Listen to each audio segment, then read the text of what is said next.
ஆதியாகமம் 23ஆம் அதிகாரம். சாராள் 127 வருஷம் உயிரோடு இருந்தாள். இவ்வளவே சாராளுடைய வயது. கானான் தேசத்திலுள்ள எபிரோன் என்னும் கீரியாத் அர்பாவிலே சாராள் மரித்தாள்.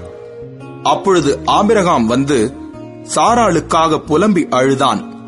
பின்பு ஆபிரகாம் பிரேதம் இருந்த இடத்திலிருந்து எழுந்து போய் ஏத்தின் புத்திரரோடே பேசி, நான் உங்களிடத்தில் அந்நியனும் பரதேசியுமாய் இருக்கிறேன். என்னிடத்தில் இருக்கிற இந்த பிரேதம் என் கண்முன் இராதபடிக்கு நான் அதை அடக்கம் பண்ணுவதற்கு உங்களிடத்தில் எனக்கு சொந்தமாக ஒரு கல்லறை பூமியை தர வேண்டும் என்றான்.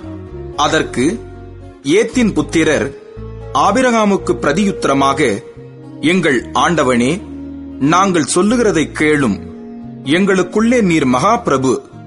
எங்கள் கல்லறைகளில் முக்கியமானதிலே பிரேதத்தை அடக்கம் பண்ணும். நீர் பிரேதத்தை அடக்கம் பண்ண எங்களில் ஒருவனும் தன் கல்லறையை உமக்கு தடை செய்வதில்லை என்றார்கள்.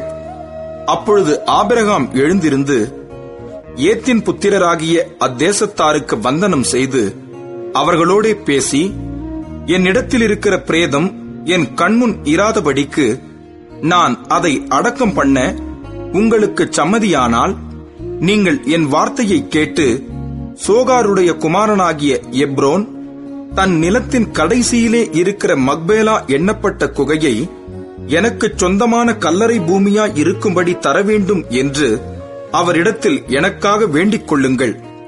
அது பெருமான விலைக்கு அவர் அதை தருவாராக என்றான். எப்ரோன் ஏத்தின் புத்திரர் நடுவிலே உட்கார்ந்திருந்தான்.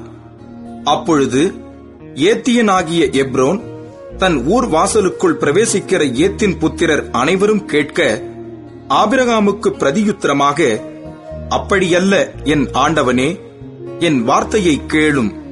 அந்த நிலத்தை உமக்கு தருகிறேன், அதில் இருக்கும் குகையையும் உமக்கு தருகிறேன். என் ஜனப்புத்திரருடைய கண்களுக்கு முன்பாக அதை உமக்கு தருகிறேன்.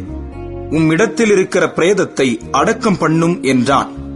அப்பொழுது ஆபிரகாம் அத்தேசத்தாருக்கு வந்தனம் செய்து தேசத்து ஜனங்கள் கேட்க எப்ரோனை நோக்கி, கொடுக்க உமக்கு மனதானால் என் வார்த்தையை கேளும்.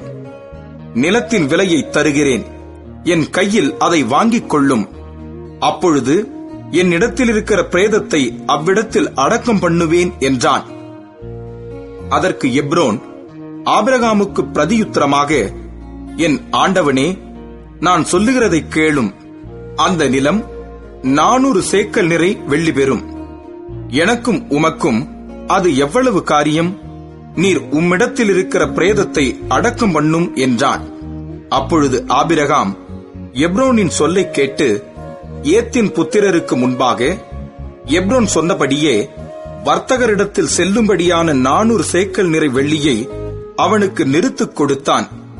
இந்த பிரகாரம் மம்ரேக்கு எதிரே மக்பேலாவில் உள்ள எப்ரோனுடைய நிலமாகிய அந்த பூமியும் அதிலுள்ள குகையும் நிலத்தின் எல்லையெங்கும் சூழ்ந்திருக்கிற மரங்கள் அடங்கலும் அவனுடைய ஊர் வாசலுக்குள் பிரவேசிக்கும் ஏத்தின் புத்திரர் எல்லாரும் அறிய ஆபிரகாமுக்கு சொந்தமாக உறுதிப்படுத்தப்பட்டது. அதற்கு பின் ஆபிரகாம் தன் மனைவியாகிய சாராளை கானான் தேசத்தில் எப்ரோன் ஊர் பூமியான மம்ரேக்கு எதிரே இருக்கிற மக்பேலா என்னும் நிலத்தின் குகையிலே அடக்கம் பண்ணினான். இப்படி ஏத்தின் புத்திரர் கையில் கொள்ளப்பட்ட அந்த நிலமும் அதிலுள்ள குகையும் ஆபிரகாமுக்கு சொந்த கல்லறை பூமியாக உறுதிப்படுத்தப்பட்டது.